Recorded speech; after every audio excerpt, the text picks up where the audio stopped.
सहनाववतु सहनौ भुनक्तु सह वीर्यङ्करवावहै तेजस्विनावधीतमस्तु मा विद्विषावहै।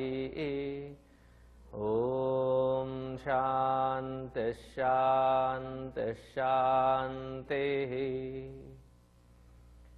गुरुर्ब्रह्मा गुरुर्विष्णुः गुरुर्देवो महेश्वरः गुरुरेव परं ब्रह्म तस्मै श्री गुरवे नमः। तस्मै श्री गुरवे नमः।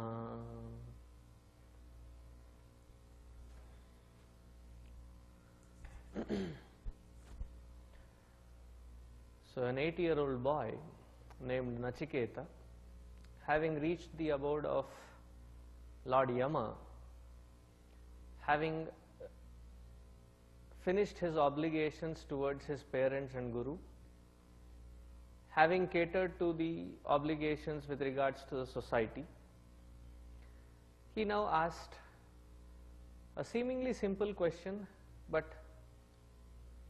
deep thought behind.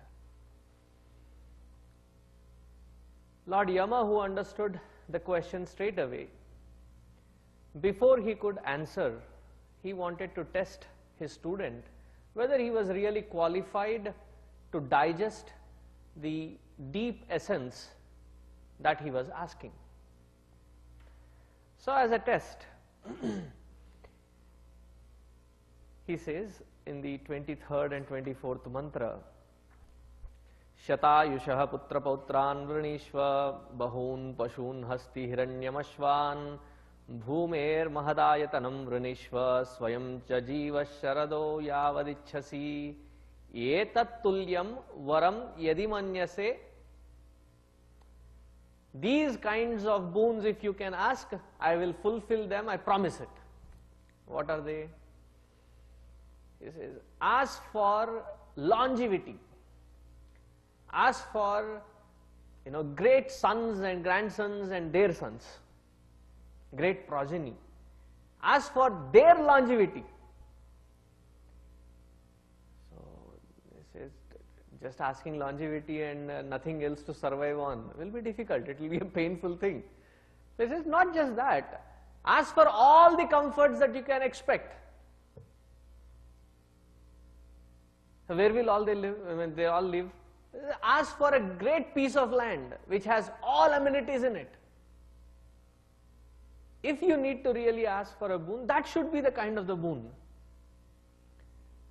Continuing in the same stretch, in the 25th mantra, he says, Lord Yama says, Ye ye kama durlabha martya loke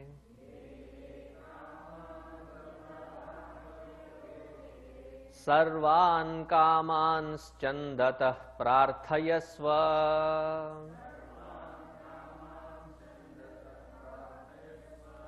Imarama sarata saturyaha Nahi drishalambhaniya manushyaih Abhirmat Prattabhih paricharayasva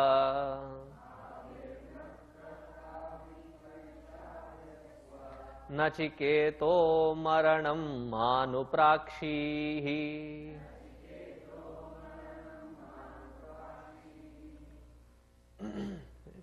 Ye kamaha martyaloke durlabhaha sarvan kaman chandatah prarthayasva.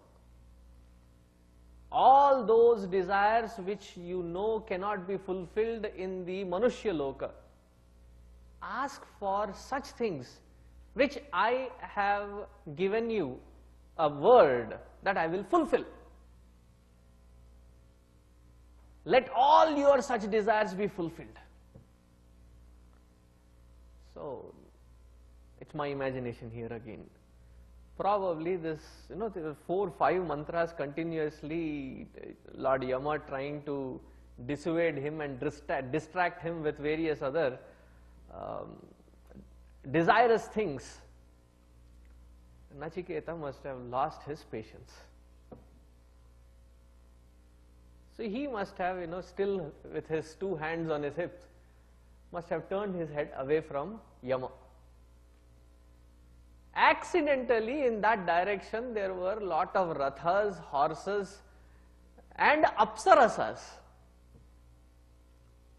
So looking at that, he says, okay, Ima Ramaha, that which you are seeing here, all these beautiful ladies, Sarathaha, along with their ratha and all the paraphernalia that they come along with, Saturyaha, and such kind of beauty, such kind of luxuries cannot be imagined in your Manushya-loka. With their parichara, with their entire paraphernalia, ask for them. Nachiketa, don't ask about the soul after death. Don't ask about what happens, what kind of preparation required to go beyond death. That is not something which is your cup of tea. So, Nachiketa listens to everything and look at his firm conviction. If we were given those options, I assure, if not all of us, most of us would have said, yeah, you are right. I think in this life, if you are saying it, that I am not qualified, I must not have been qualified. Thank you. And filled all our pockets with whatever goodies that Lord Yama would have given us and walked back straight. Look at the conviction of this great student. That is what makes him a great student. So his 26th through the last shloka of this last mantra of this particular valli, of this particular segment, is worth writing it down and memorizing it along with its meaning. They are that powerful and beautiful.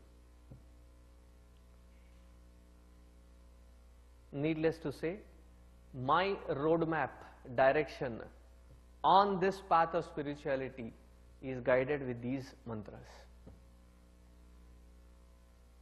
If anybody were to ask me, who is your ideal? Of course, Gurudev is ideal.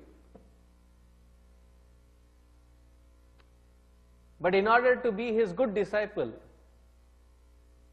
who is a disciple's ideal? I would say these two, three mantras that Nachiketa puts forth is the ideal for any seeker of the truth. They are that important and powerful. So please repeat after me with Shraddha. Shvobhava martyasya yadantakaitat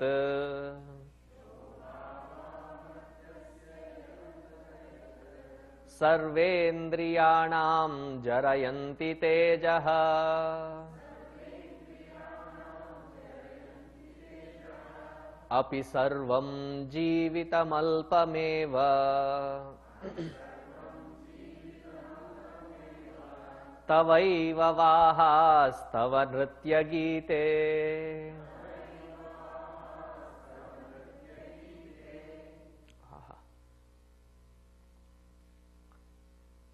See, sometimes when you read something so inspiring, your mind literally stops wandering, stops analyzing. It just wants to be in that moment. Such is the response of Nachiketa. Every time I read it, it just leaves me with my hair standing on its end. He says, you are trying with these pralobha of all these things that you have said And you think that because I turned my face or whatever it is, that these apsarasas, these beautiful ladies, these dancers and other things. Tavaiva vahas tava nritya gite. Keep all these pleasures and joyous things that which you are trying to entice me with yourself. If to be translated in today's words of language, it almost mean to say, to heck with them. I don't care. Why? It is not that he is adamant that he has to know this truth because he has thought of asking it. He has structured reasoning as to why he thinks it is useless, that he shouldn't care about them. What are the reasons? He says in the earlier 3 lines of the mantra. Shva abhavaha martyasya yadanta kaitat. Martyasya loke, in this human world, yadanta kaitat. Yat anta etat. Antaka etat. All that which you can see. Shva abhavaha. Even you cannot guarantee me it's tomorrow. Shva meaning tomorrow. Meaning everything in this world is temporary by nature. That which I am seeking is permanency. And instead of that permanent thing, you are trying to entice me with this impermanent things. How can impermanent things, which by themselves, by nature, do not have tomorrow, promise me a permanency of happiness? What a solid logic. Shva bhavaha. And for one, you should know it, that all that which you have enticed me with, can you guarantee me tomorrow for them?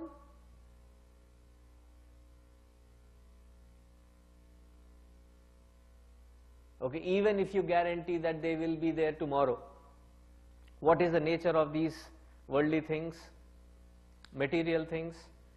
Sarvendriyanam jarayanti tejaha.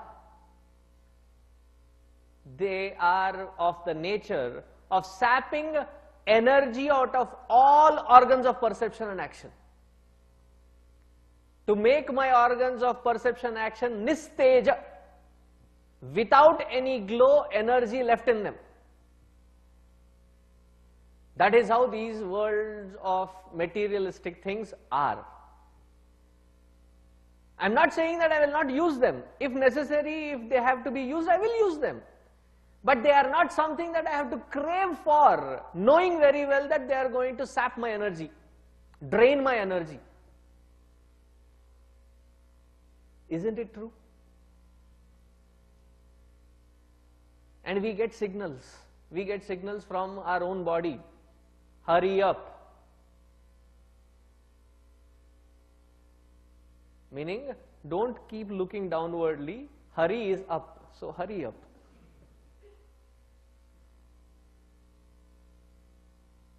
First sign that comes forth.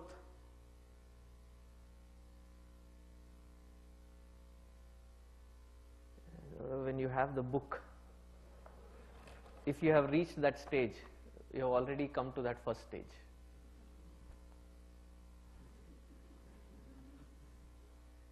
First stage.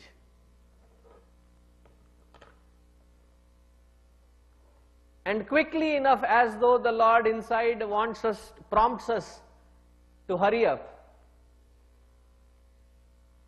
wants to catch our attention, changes the color of our top story.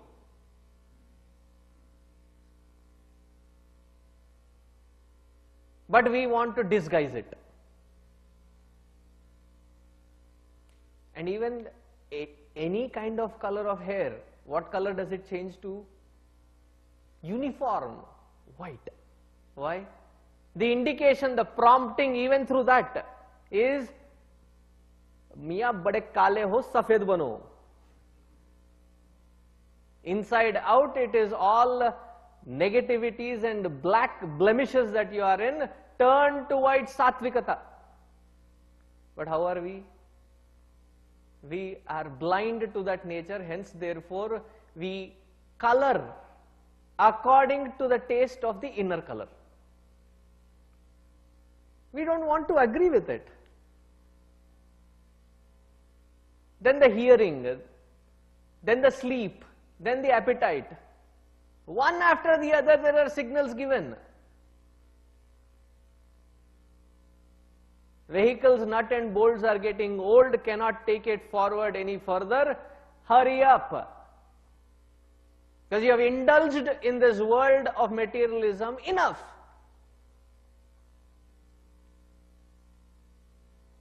And you should have already seen the naked truth. That as long as you are indulging in it, they will not give us that which we are seeking. Maybe it has those temporary fleeting moments of joy.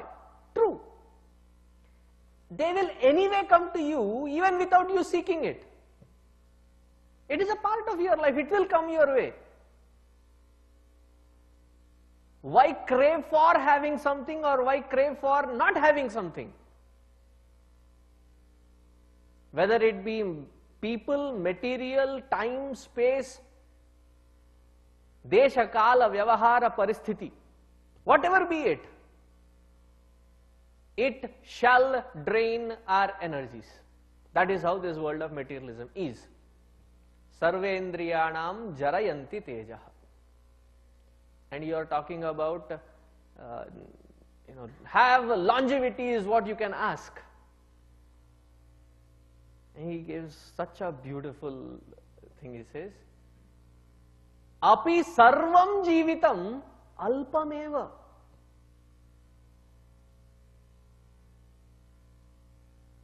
The strange thing with this time and age,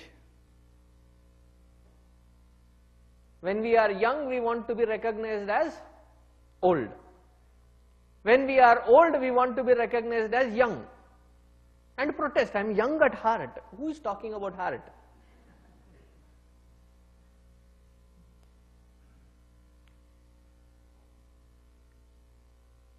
Days seem longer. But at the end of the year, doesn't it feel, 2011 already, we are in October.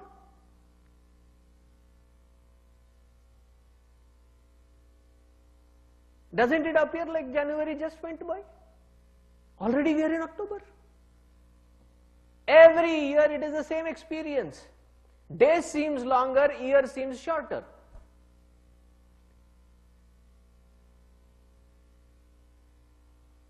Another funny concept is celebrate birthdays. On what account? You are marching thoroughly ahead to death. What are you celebrating it for? What have you achieved? Moved from different shades of grey to black or black to grey.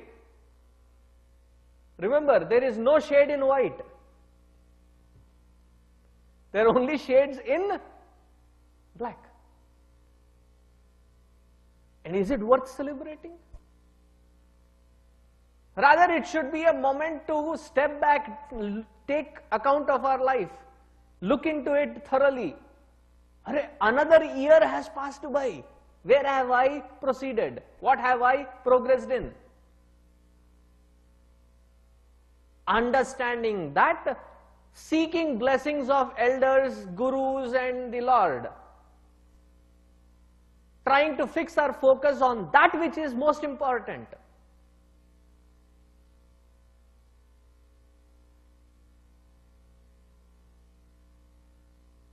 Yayati, he lived his hundreds of years. Then he lived his son's life. He borrowed the son's life, which his son gave dana, ayur dana. And even after having lived two lives, he couldn't satiate his passion. Then he understood. And it is not 280 years, 200s of years.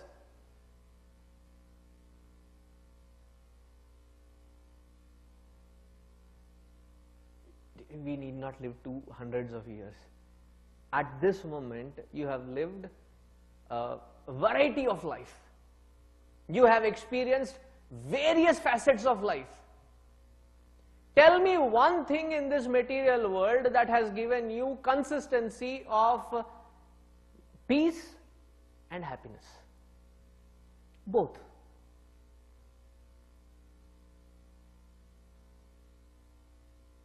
And do we have time on our side? No. So however much time is granted, it is still very limited.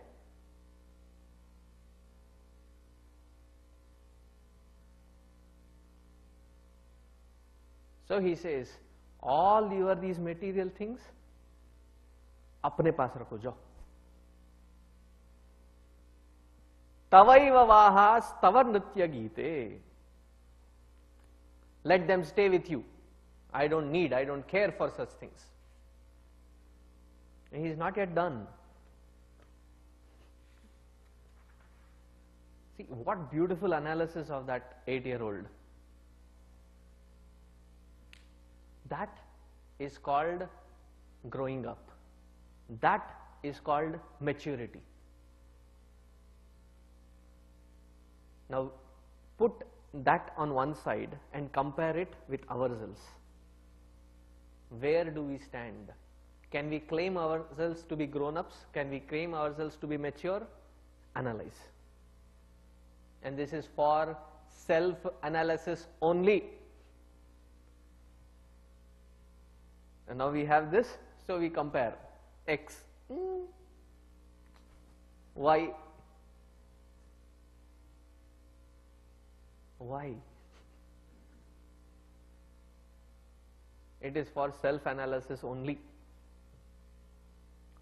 And then he continues, he says, Navitte natarpaniyo manushyaha lapsyamahe vittamadrakshmachetva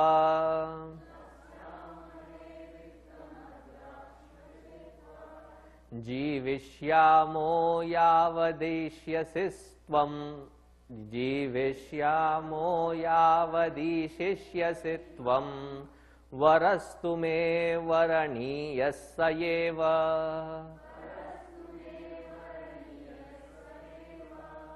This kid is a smart kid. Amazingly smart kid. Chatura.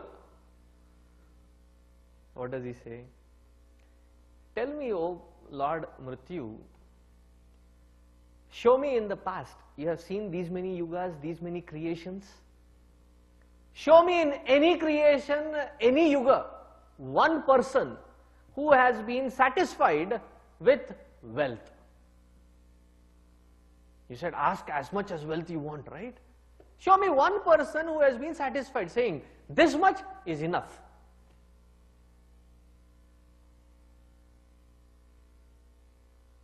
There is no end to it.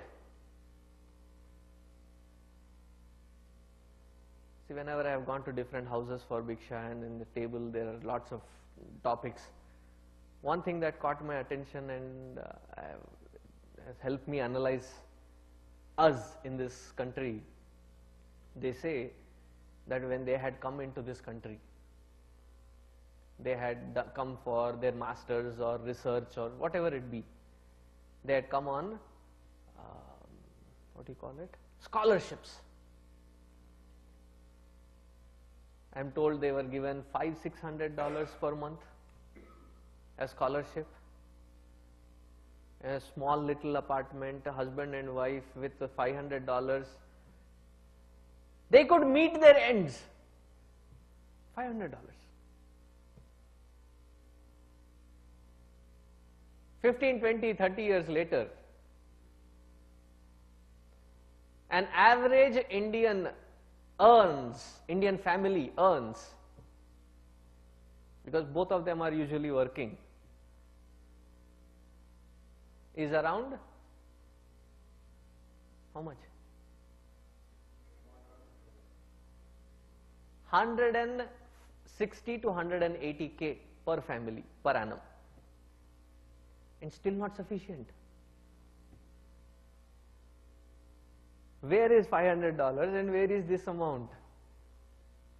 Even if you take all the expenses that have grown 10 times, 20 times, 30 times, still self-expansive theory. As much is the dough, that much it will expand.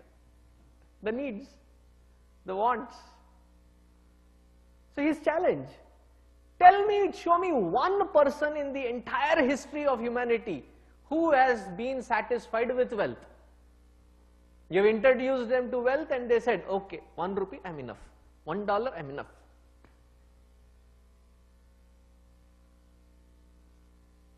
We need plan A, then backup plan, then 401k, then that, then this, then insurances, securities. And all for what? When they have health, they end up spending that health in earning money. For what? So that at the end they can spend this money to retain whatever little bit of health that they can retain. Story of our life. Stated tens and thousands of years ago by Nachiketa. And look at his smartness. In the very next sentence he says, Lord, if I have come this far seen you, I know that when I go back, you will not send me empty-handed anyway. Amazing kid. So that which was supposed to come to me anyway, why should I waste my boon?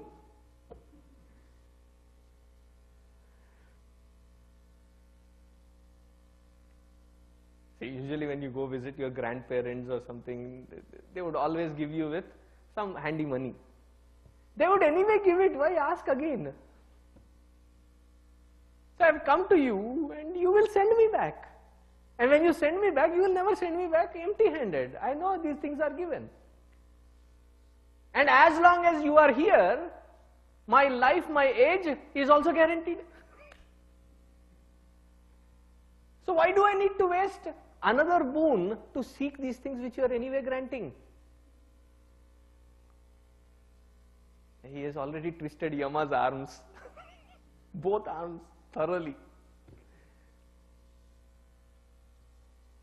Hence, therefore, varastu me varaniyassa eva. If at all there is any vara that I can ask for myself, that is the best of the best vara that I could have thought of. Nothing else would match that vara, that boon that I have sought. And then he says, Ajiryatam amrutanam upetya, Ajiryatam amrutanam upetya, Jiryan martah kvadhastha prajanan, Jiryan martyah kvadhastha prajanan, Abhidhyayan varnarati pramodan, Ati dirghe jivite korameta.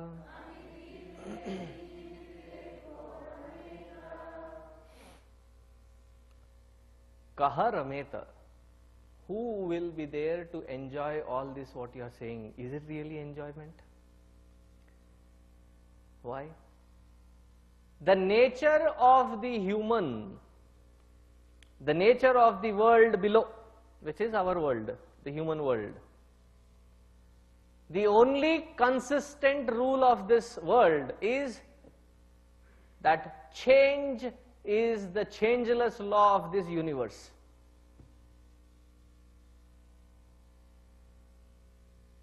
And how does it change?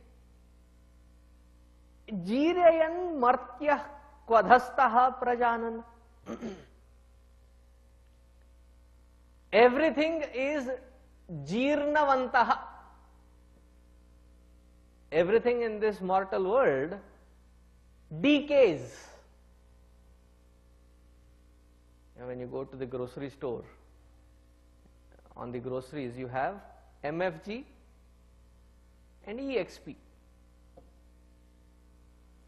manufacturing date and expiration date.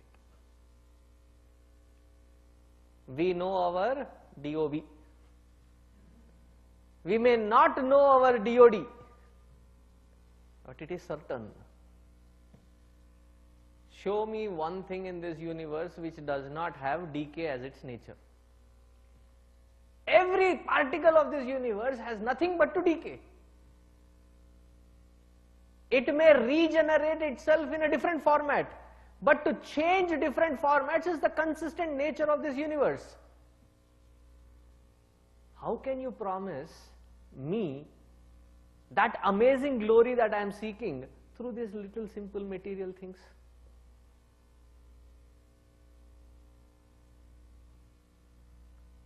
I keep telling this, using this, but understand the great essence behind that joke. Few years ago somebody said, Swamiji, I got a job, permanent job. As to where? In a temporary bank. If the bank itself is temporary, how permanent is your job, Buddhu?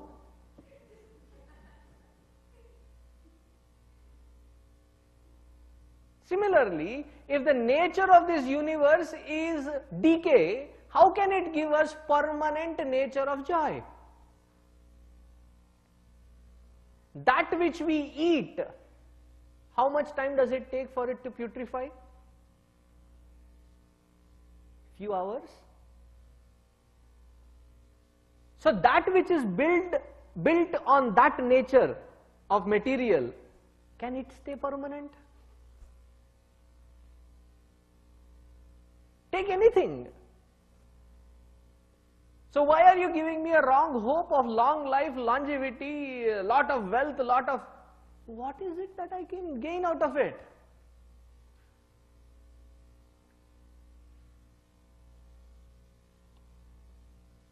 The only thing that can be rejoiced is when you come close to that undecaying, permanent truth.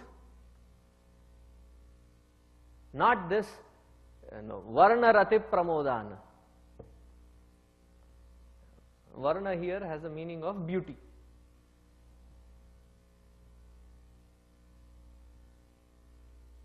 Beauty, love and sport, they mean nothing.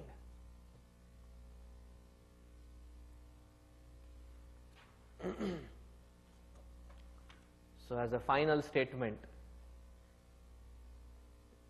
he gives an ultimatum to Lord Yama himself.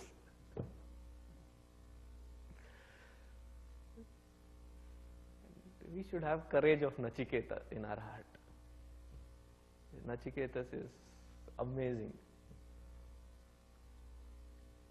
That which we are supposed to be fearful of, most of us are afraid of. What are we afraid of? Death. And he is standing staring right into the face of death, and he is giving him an ultimatum.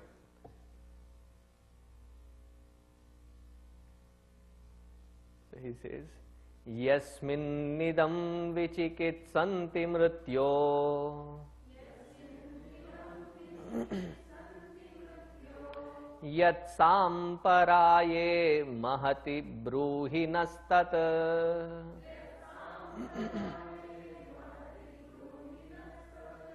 Yoyam varo gudhamanupravishtaha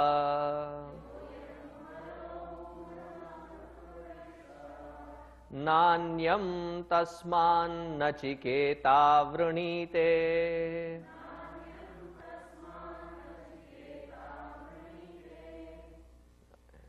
He is amazing a script writer also. So what is his dialogue here? He says, Yoyam varaha gudham anupravishtaha. That vara that I have asked about the sacred most, the secret of secrets, That which you told me that even the devas cannot understand. This Nachiketa, look at his declaration. This Nachiketa does not care for any other lower boons.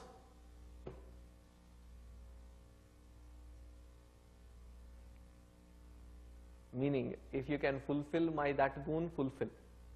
Or else, keep your third boon to yourself. What courage he should have to say these words. You don't want to give me this boon? Fine. Keep your third boon with you. But don't entice me with these stupid things.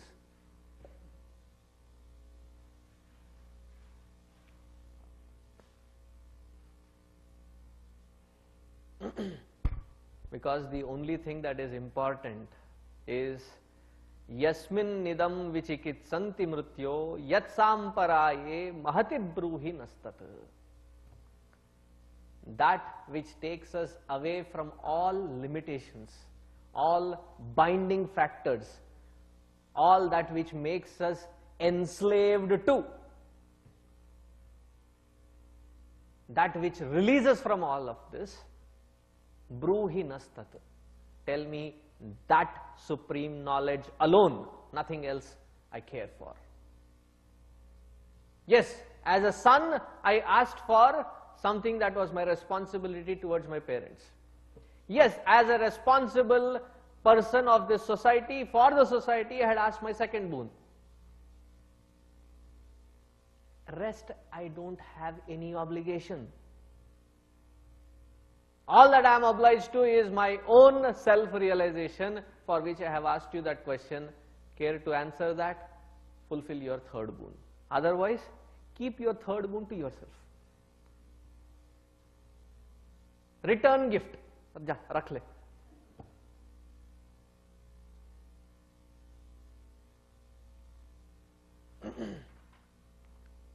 See,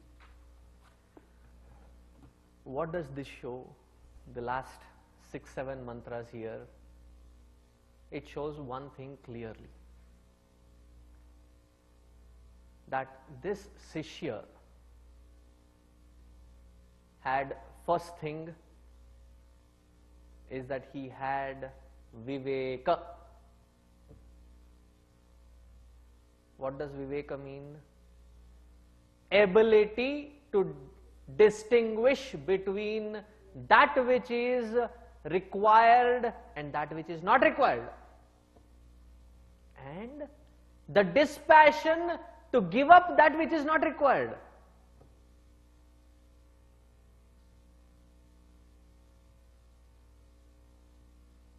For those who are Viveki and for those who think that they are Viveki, what is the difference? The difference is, both of them understand the distinguishing factor, what is required and what is not required. But a Viveki is the one who has the courage to give up that which is not required. Instantaneously. Without second thought spent on it.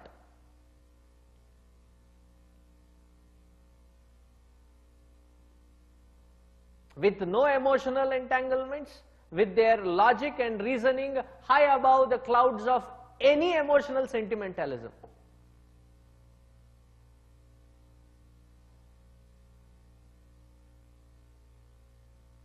He had that Viveka. Born out of that Viveka was a strong Vairagya. Viveka and Vairagya.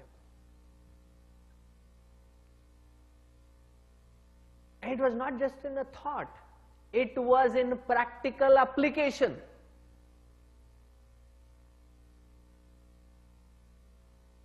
Ours is only at the intellectualization. We get the load of data into our head. It is just information. When that information shines forth, at that moment when we are supposed to act, that becomes wisdom. Tejasvinavadhi tamastu. May that shine forth as wisdom in our day-to-day actions. We know the truth. Like Duryodhana said once to Vidura, Janami dharmam, na cha me pravritti, janami adharmam api, na cha me nivritti. I know what is dharma, but I do not know how to practice it. I know I am doing adharma. I do not know how to withdraw myself from it. As a coward, what does he say? Kenapi devena hridistitena. It is somebody who is instigating me from inside to do adharma.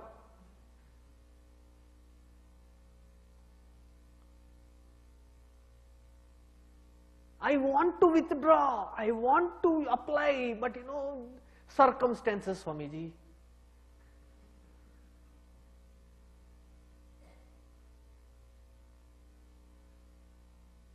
And sometimes they say, anyway, how would you understand? We are grihasthas.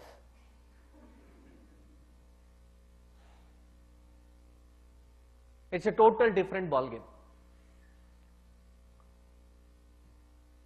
I may not understand the intricacies of grihastha ashrama, but definitely I can understand the ways and tricks of the mind. How to apply it or not apply it, that can be understood. That choice we have. That ability we can build.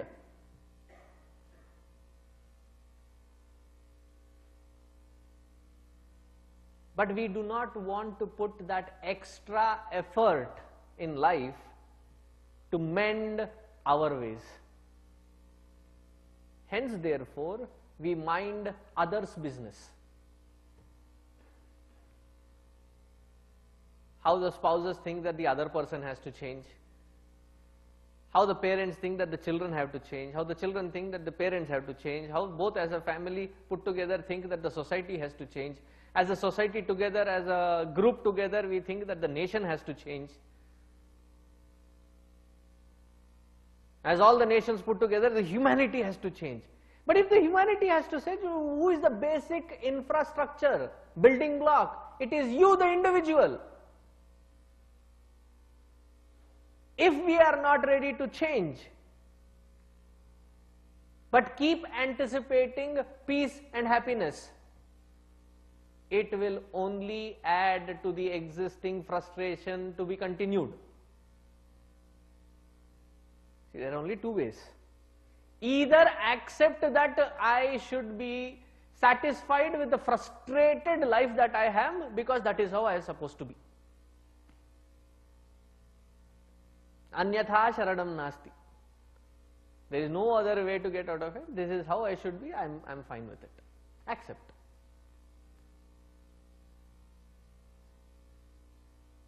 We don't have that accepting courage. Because the moment you are ready to accept it, from a mere mortal jiva, you have now been elevated to a bhakta.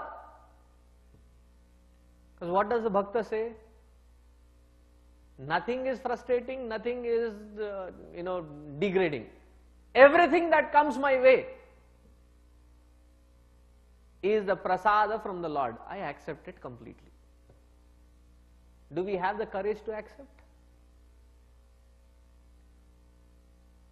For everything in life,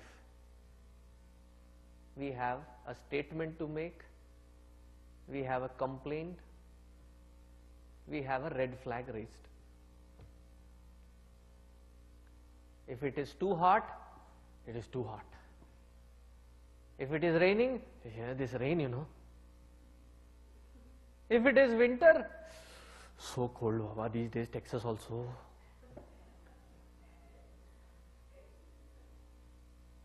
When is it that you are happy? For every season, every change, every time, there is always a complaining way to look at it. Never an accepting way to look at it. If you don't want to accept it, have the courage to stand up with Viveka and Vairagya, understand the nitty-gritty details of every single experience as to how unfulfilling they are. So the responsibilities are the outside circle which have to be performed, and my happiness I have to search within. Two distinct paths.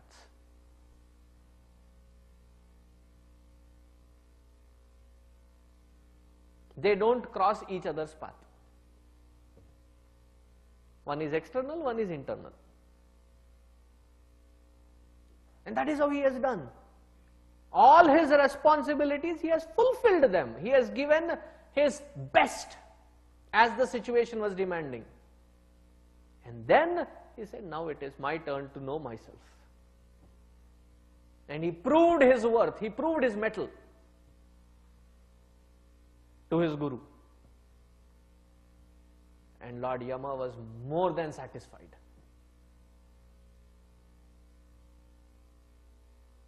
See, when you talk with that conviction of clarity, eyes carry a different spark of glow.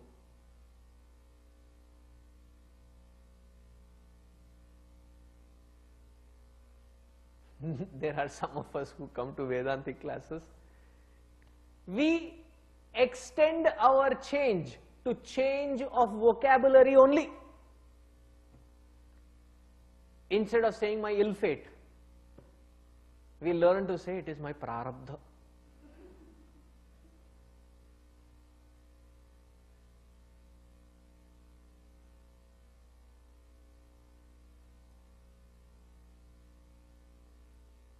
Why? Because my sanchita karma is that large. That is why my prarabdha is like this. Big, big words.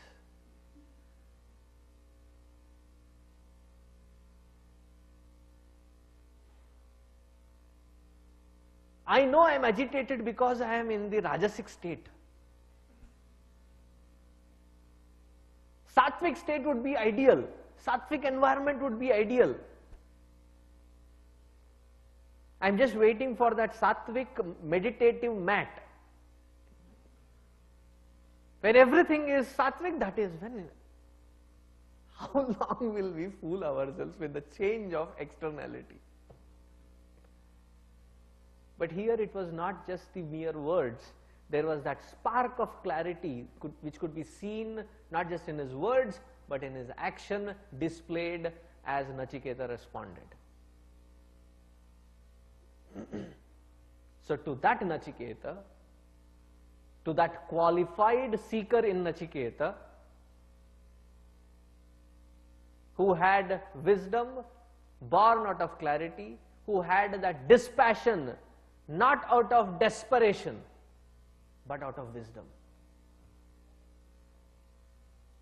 What to do? I had to give up anyway. What? My life is like this only. That was not the standpoint from which he gave up all that.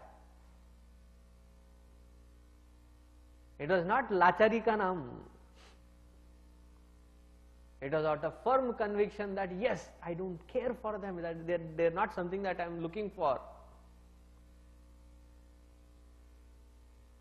To fulfill my responsibility, if they come my way, I may use it, but I don't crave for them. Neither crave for having them, nor crave for not having them. That is a true dispassion. Its presence or absence does not create even a ripple of disturbance, distraction in our inside.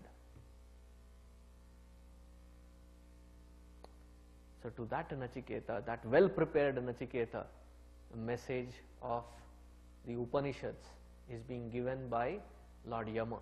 This is in the second Valli. So he says, Anyachreyo anyadutaiva preyaste Anyadutaiva preyaste Ubhe nanarthe purusham sinitaha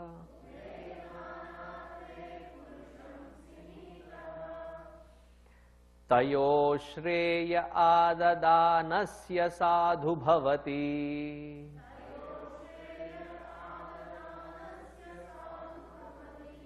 Hiyaterthadya upreyo vrinite. Terthadya upreyo vrinite. He says, O Nachiketa, this is Lord Yama speaking now. Anyat utaiva shreyaha preyaha cha. There are two paths, shreyaha and preyaha, shreyas and preyas.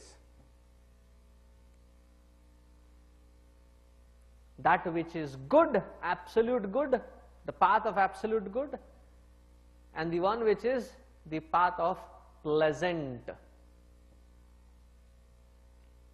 In another easy way to understand, the path of right and the path of easy.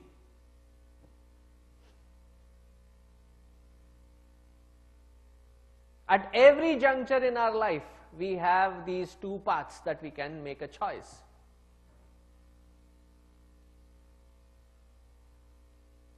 Tayoho of these two, the second line I'll explain at the end. Tayoho of these two, shreyaha adadanasya sadhuhu bhavati. Of these two, when you choose the path of right, the path of absolute good, not good because you are forced to think so, not good because of our conveniences, good because it is absolute good for us and for the entire environment. Because if any other parameter comes in, it immediately degrades to become conveniences. I know we should have done that, but you know the circumstances, gaya. It has become from good to preya. Hiyate arthadya upreyo vrinite. Those who choose for instant, immediate gratification lose the final goal. So each one of us do not have a choice as with regards to various experiences in life as they unfold. We do not have a choice of what unfolds in our life. But that which is unfolding, how I cater to it, I have a choice. The path of absolute good or the path of pleasant. The path which is absolute right and the path which is easy.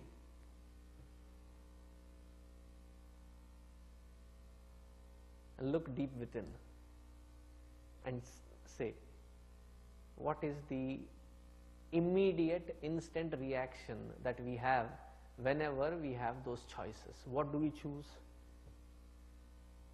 Don't answer me, think. That was not a question, that was an objection. So that we pause to think.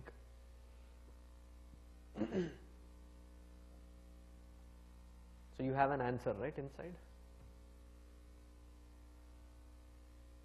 But when we interact with the world around, what is our expectation? Our expectation is high up there.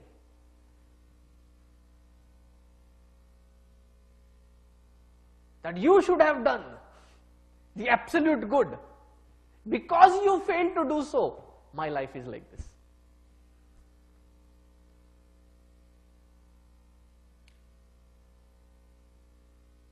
Or, I am now following the absolute good, but the people around me are not. How long should I tolerate? These kinds of arguments are of the weak-minded.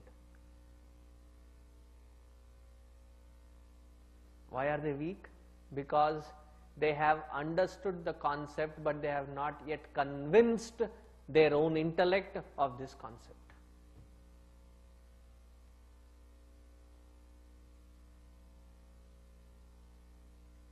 And once that conviction sets in,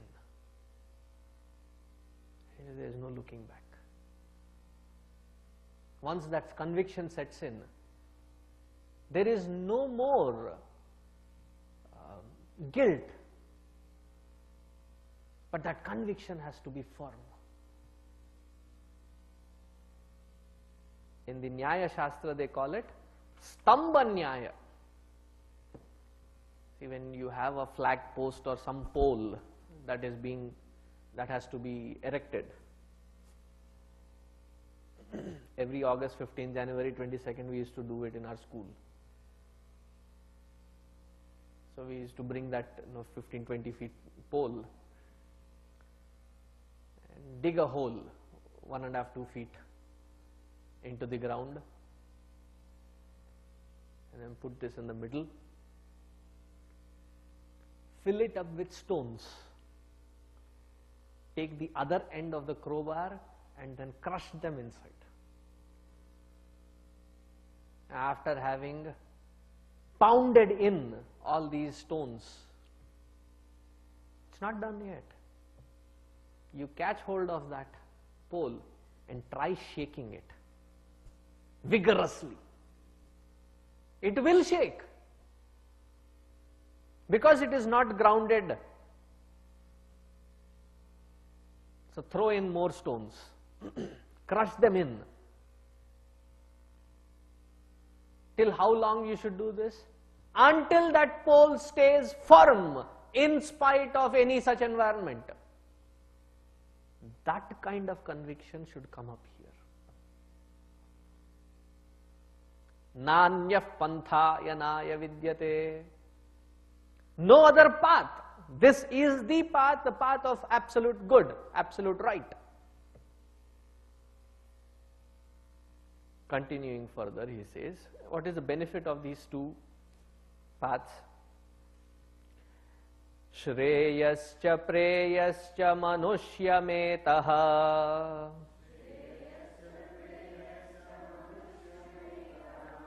tau samparitya vivinakti dhiraha Shreyo hi dhiro bhipreyaso vrinite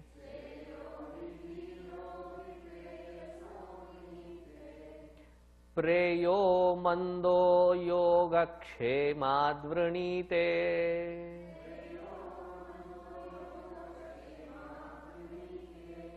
No qualms.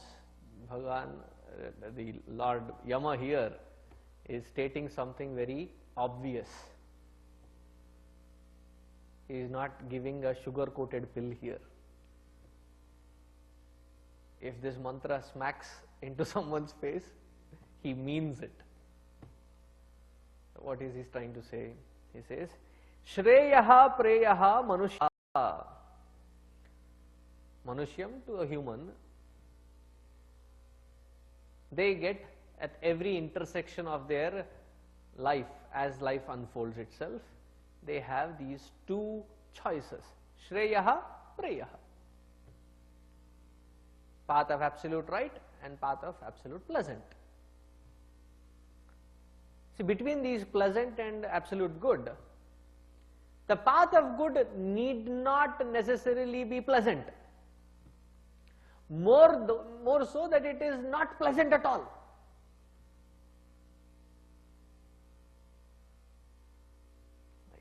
When you are down with malaria, have you ever had opportunity to take that medicine? Once in life, I tell you. The most bitterest, I don't know if there is a word like that, medication ever possible. What is it called? Quinine. Even the thought of it after what, 25-30 years,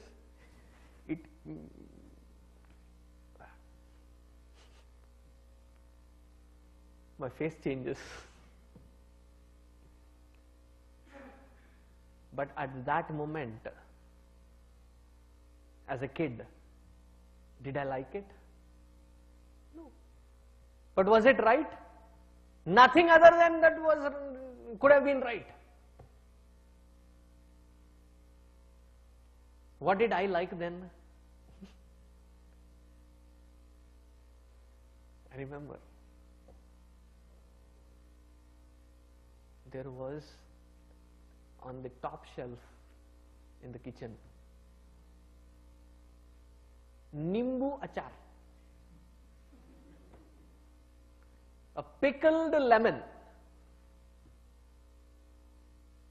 I know the throat was all sore and I couldn't handle the spice part, so take it under the tap, wash it, and then path of pleasant. That is gratifying at that very instant. That quinine. But that was the only right method.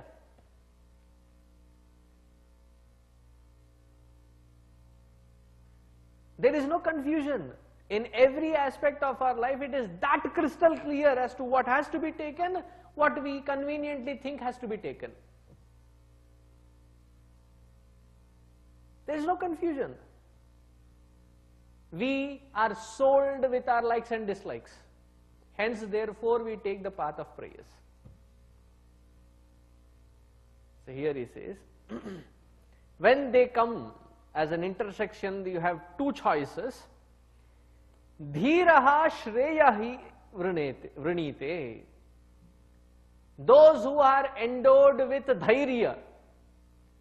And Shankaracharya here gives a beautiful meaning of dhairya. What is the meaning of dhairya here? It is not valor that he is talking about. Here dhairya he translates it as patience. What an amazing meaning. Who is a dhairyavanta? Who is a courageous one? Those who are endowed with patience. That patience which is coupled with clarity. Patience without clarity will surely lead to frustration. Because it no more is patience, it is tolerance. How long should I tolerate this? Because there is no clarity. The moment there is clarity, there is no more question as to how long. It is something that I have to go along with, and I need to have patience. Dhiraha shreyaha hi vrinite. And those who choose preyaha, and he also explains what preya means. What are they called? They are called mandaha.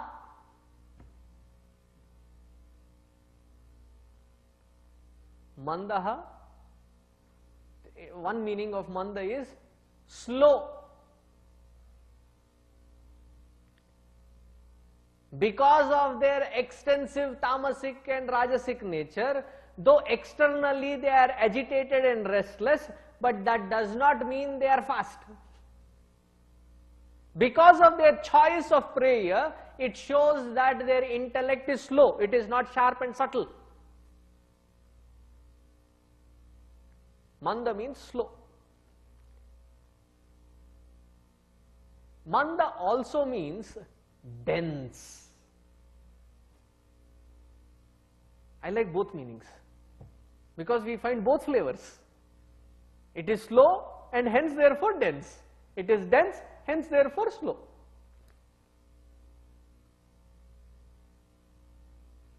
Why is it called dense? You can make one mistake once in a life. I did not know. I take complete responsibility of that which I did not know, hence therefore I have committed this mistake. I have learnt. What is the sign of I have learnt? Not to repeat the same mistake. Why does he call us Manda here? Because we repeat the same mistake again and again with different set of enthusiasm.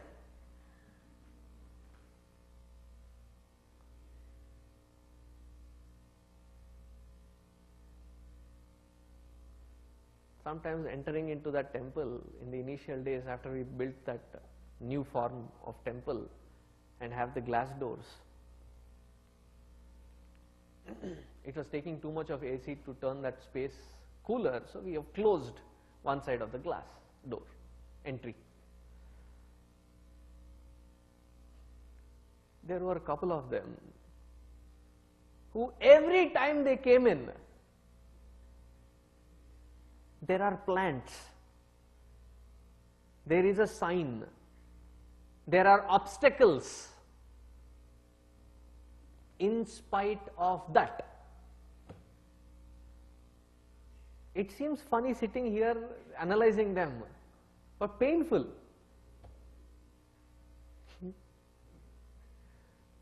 Literally smacking into it, jolted out. Once, ayyo papam. Twice, arare. Thrice, arayar. By the fourth time, mrutyavetva dadami iti. Jamar. You know, lose that compassion.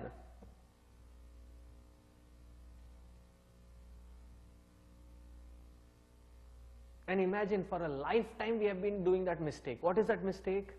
He is analyzing that mistake for us. That is the beauty here.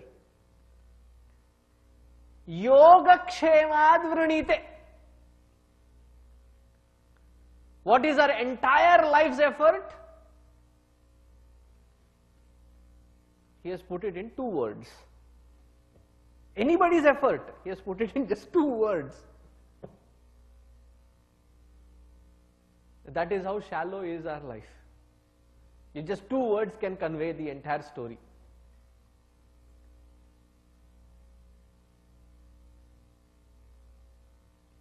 Presently I have my world, and at this moment I don't think that which I have gives me that which I am seeking.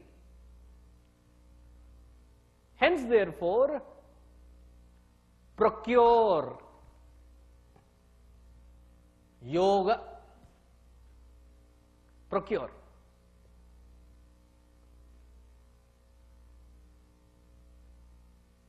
And for procuring there are various methods. There is one right method, and there is the method of BBS. Beg, borrow, steal. I went to somebody's house, and his, what do you call them, a studio apartment. One room which has 4 corners filled with 4 utilities. That is called a studio apartment. And the entire floor space was filled with stacks of books. I said, Bhaiya, why don't you arrange them in cabinets or some kind of shelving and system? So he very sheepishly looked at me and said, people don't mind if I borrow their books, but definitely will suspect me if I start borrowing their shelves.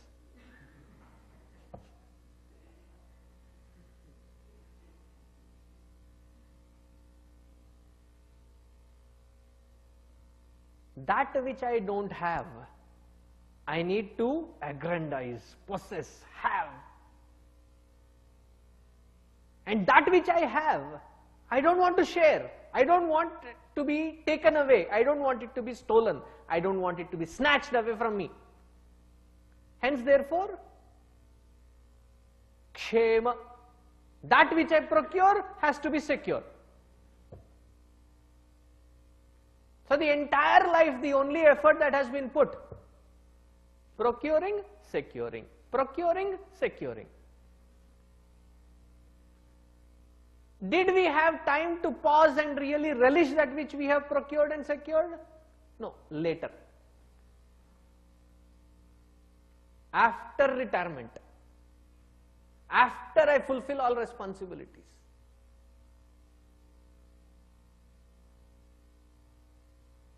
There is one animal which has the same tendency. The squirrel. It runs around the whole day procuring food.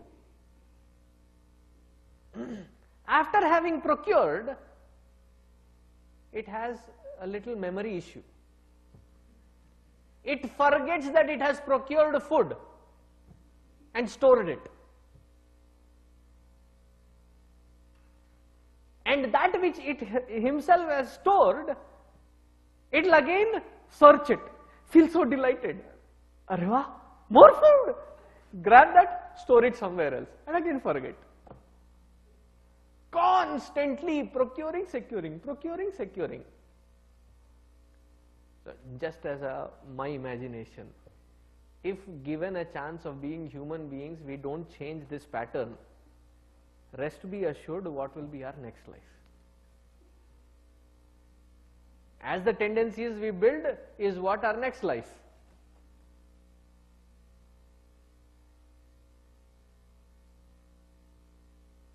Constantly procuring, securing, procuring, securing. Wherein on the other hand, Bhagavan Krishna very clearly states in Bhagavad Gita. What does he say? Yoga kshemam vahami aham. Do not bother yourself with yoga and kshema. I will take care of you.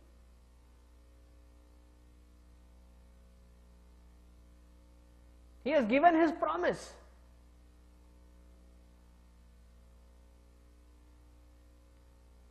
I will take care of both your yoga and kshema. And as he is promising, we are like, why? Just in case.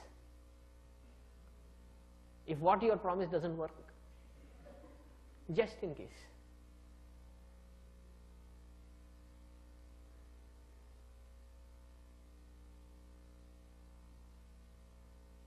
And we have seen that which we have procured and secured does not give that satiation of fulfillment, happiness and peace.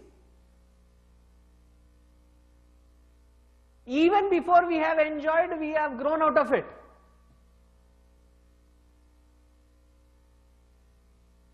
And that which we have procured,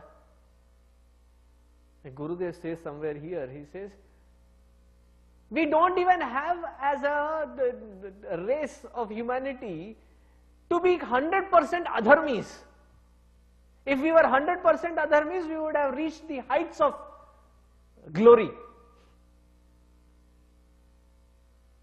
We are sheepishly living a world of conveniences. Somehow procure, save it for later.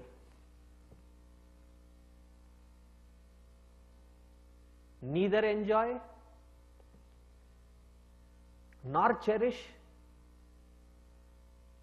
nor ready to give up and move forward. So as things get procured, the older things get deposited in the garage.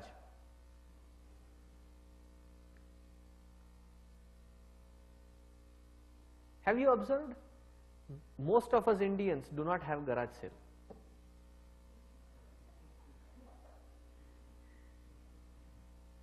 Have you observed? 10 years, I have not seen a single Indian having a garage sale. Why? If the wife takes the initiative, goes cleans up the entire garage, throws out everything except the essentials, and by the way informs the family that I have thrown out rest of the things. If you care for anything, you can bring certain things back. The husband goes, gets something back. Children go, get something back. By the end of the day, the entire garage which was thrown out is back again. Including pins, safety pins, nails, plastic, covers, everything is stored. पता नहीं कब काम आएगा.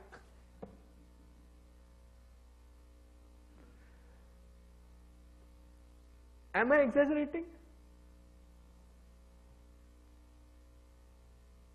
After hearing me speak, people have stopped taking me through garage.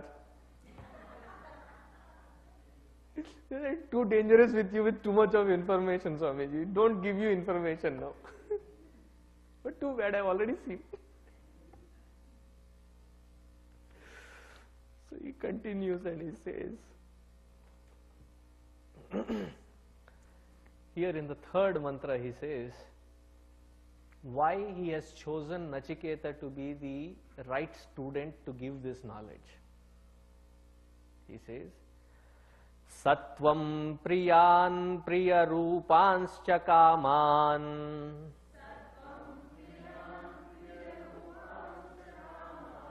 abhidhyayan nachiketotyasrakshihi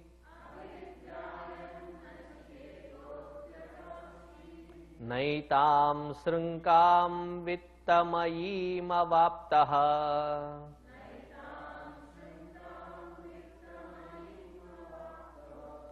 yasyam majjanti bahavo manushyaha.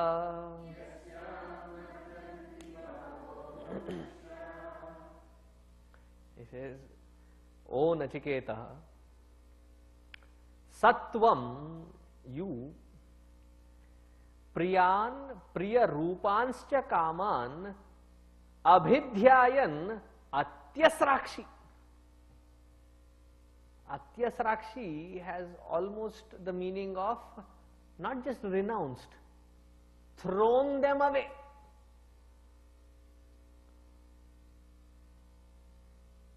What are they? All the things that were Priya. Priya Rupanscha Kaman.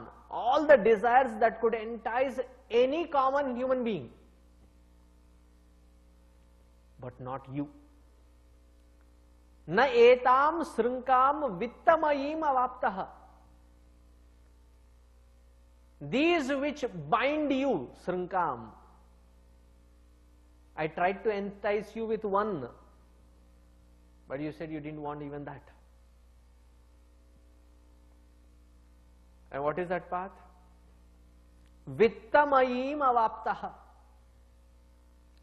The desire for wealth and riches and luxury through them, comforts through them, which is what majority of the human mindset desires for. What are we desirous for? This path which keeps binding us, but not you, Nachiketa. That is the reason I have chosen to speak on that question that you have asked. Because this path given to somebody who is not mentally prepared, intellectually ready for, it will hamper their growth if they don't understand it properly.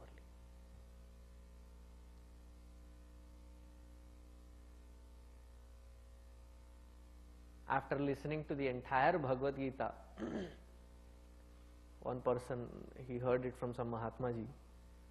He says, Swamiji, I understood the entire Bhagavad Gita. I said, glad.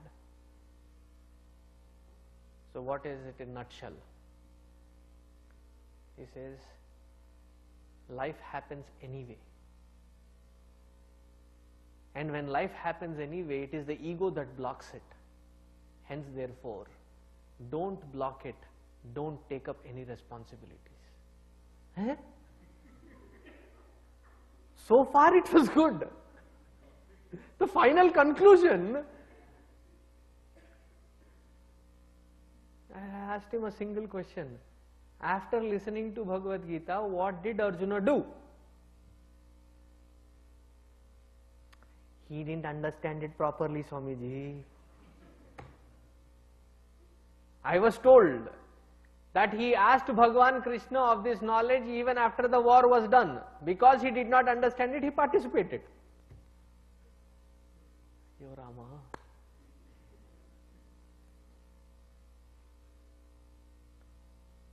Because without that mental preparation, even this knowledge given, it will go down the drain. We have to be that mature enough to understand. We have to be that ready to understand. Upanishad is not given to an initial seeker who is trying to find his fitting ground with regards to Viveka, Vairagya, Samadhi, Shat Sampatti, Mumukshutvam and the other qualities. It is for those who are endowed with these qualities that this final stroke of Upanishad is given. And I found that in you, O Nachiketas. Because you are not distracted. And the firm clarity with which you answered me back was amazing to watch. Continuing, he says, Duramete viparite vishuchi avidya yacha vidyeti jnata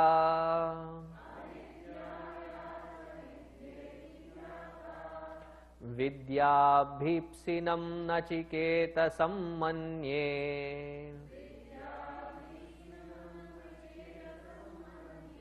natva kama bahavo lolupanta.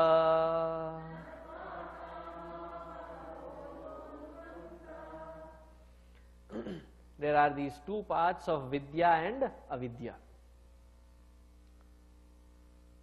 And both lead to different goals. The logic of best of east and west does not go together.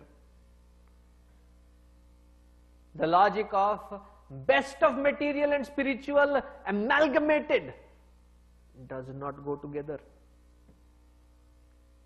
If there is a boat which takes us to a south direction of the shore, and there is another boat which takes us to the north direction of the shore, your one foot is in one boat, the other foot is in the other boat. Why? You wanted the best of both.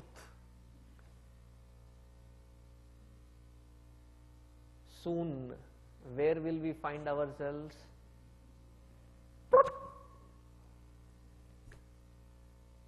Because in that vast ocean, our fall, our drop will be a minute sound.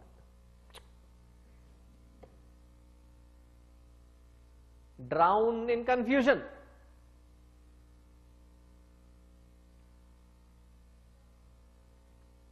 The path of vidya and path of avidya, the path of preyas and path of shreyas, they do not intersect. They are not even parallel. They are opposite direction. They have different goals.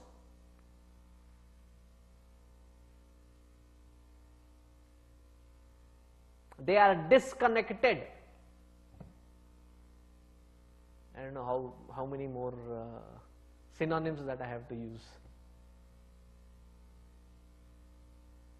And he says, but I think, Nachiketas, you, vidya abhipsinam, you have come here for the right knowledge, because you are not shaken. Alolupanta. Lolupanta is to shake. Shake with desire. You know, when the desire gets overwhelming,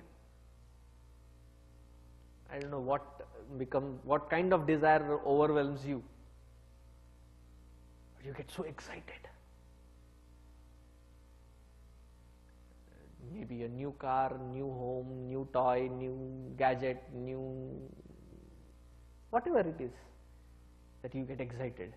Oh my God, you get excited. That excitement is called being shaky. Alolupanta. You were not shaken with any kind of enticements of whatever order that I could put in front of you, because of your firm conviction as to what vidya you wanted.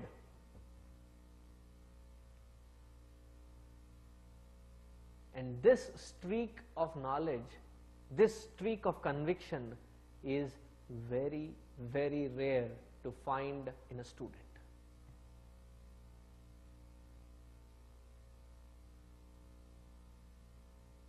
To find this kind of priority to vidya, very rare to find in a student.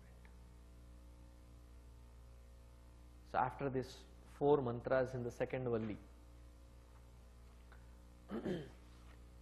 he talks about what happens to those who follow the path of vidya and path of avidya. It's very beautiful, very applicable, very practical, that which we see around, mentioned by Yama, because he has seen various times go through and he has consolidated the entire experience into these shlokas. So don't take them lightly. They are very powerful mantras, very deep. So that we will see tomorrow. Om Purnamadaha Purnamidam Purnat Purnamudachyate Purnasya Purnamadaya Purnamevavasishyate. Om Shanti Shanti Shanti. Harihi Om Shri Gurubhyo Namaha. Harihi Om.